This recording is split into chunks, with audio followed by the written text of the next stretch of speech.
Assalamualaikum warahmatullahi wabarakatuh. Welcome back to Resensi. Setiap zaman ada caranya dan setiap cara ada zamannya. Sebagaimana Atsar Sayyidina Ali Karamallahu wajhahu, didiklah anakmu sesuai dengan konteks zaman. Karena kita berada pada zaman digital, maka pendidikan termasuk literasi mesti kita sesuaikan dengan tantangan zaman. Ke-11 aplikasi ini semoga mampu menjadi penyeimbang bagi ekses buruk digitalisasi sekaligus peletup semangat agar tetap produktif pada era digital ini. Inilah salah satu misi kami di Resensi Institute, Socializing Digital Literacy. Pada tips literasi sebelumnya, kami telah membahas 4 aplikasi membaca buku digital. Mari kita lanjutkan 11 aplikasi lainnya yang menunjang giat literasi kita, mulai dari mencatat ide, menulis, hingga berbagi karya atau konten. Yang pertama, Google Keep.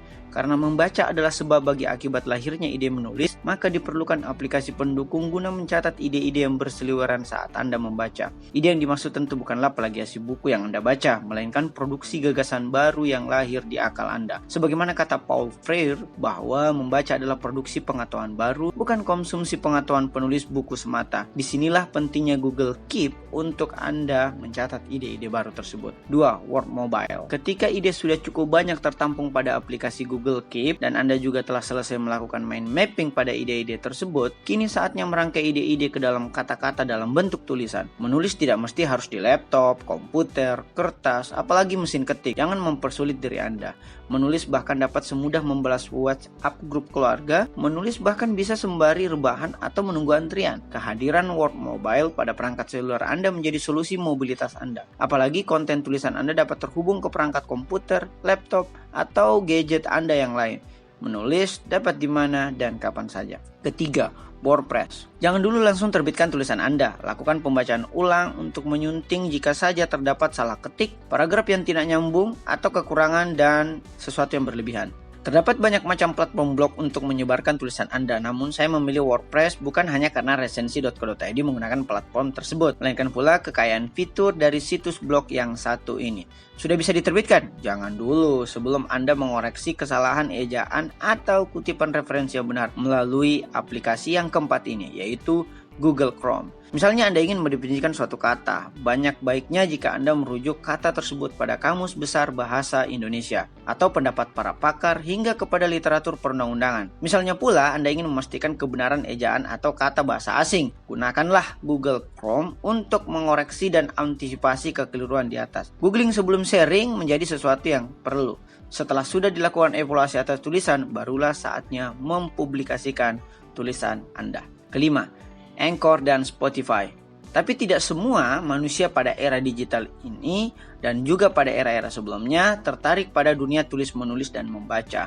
Mereka tertidur pada halaman kedua ketika membaca buku. Bagi mereka yang belum jatuh cinta pada kegiatan membaca, maka hadirkan tulisan Anda pada platform audio, misalnya Anchor, kemudian tautkan dengan Spotify. Itulah mengapa kini banyak hadir audiobooks, yang mana target pasar mereka adalah bagi mereka yang belum terlalu suka dengan membaca, atau bagi mereka yang terlalu sibuk untuk membaca, sehingga membaca buku melalui audiobook saja. Mendengarkan podcast atau ceramah kini dapat dilakukan sembari mencuci piring, lari pagi, atau berkendara dengan volume yang aman tentunya. Keenam, YouTube Creator. Namun masih ada pula manusia yang ketiduran ketika mendengarkan audio. Mungkin podcast dianggapnya dongeng sebelum tidur. Mereka lebih senang belajar melalui video. Untuk pembelajar tipe ini, maka hadirkan tulisan Anda pada konten video seperti YouTube. Dan aplikasi YouTube Creator menjadi hal yang mutlak perlu. Ketujuh, WhatsApp dan Telegram. Setelah tulisan Anda terbit di website, Spotify, dan YouTube, maka demi perluasan manfaat dari tulisan Anda tersebut, silakan sebarkan pada story atau grup pesan instan semisal WhatsApp, Telegram, dan lainnya. Bergabung pula pada grup yang spesifik membahas buku, berbagi buku digital, dan diskusi seputar kegiatan literasi. Kedelapan, Canva. Karena kita berada pada zaman omnisaluran, maka teks, audio, dan video terasa belumlah cukup bila mana tidak dilengkapi dengan konten gambar atau grafis. Nah, aplikasi yang mempermudah kreasi gambar, flyer, hingga infografis dari ide-ide Anda adalah Canva. Tidak membutuhkan waktu yang lama dikarenakan pada aplikasi tersebut telah tersedia desain yang begitu banyak, baik yang gratis maupun yang premium. Kesembilan, Instagram. Desain grafis atau gambar dari ide dan tulisan Anda tersebut kemudian dapat Anda sebarkan pada platform sosial media berbasis gambar semisal Instagram.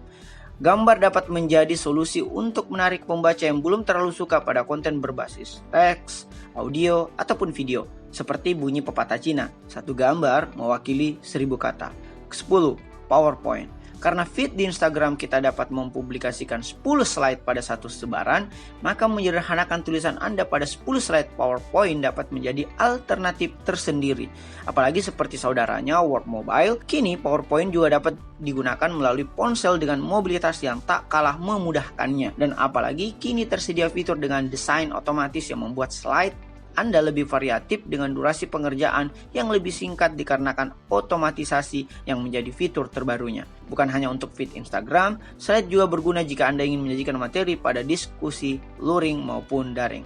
Yang terakhir, Zoom. Dikarenakan pandemi yang mengharuskan belajar dan bekerja dari rumah, sehingga kehadiran diskusi daring atau webinar menjadi suatu kenormalan yang baru. Terdapat banyak aplikasi diskusi atau pertemuan online, tapi aplikasi Zoom merupakan satu yang paling populer dari puluhan aplikasi lainnya. Kalau Anda lebih suka aplikasi yang mana? Selamat berliterasi digital. Ada pertanyaan?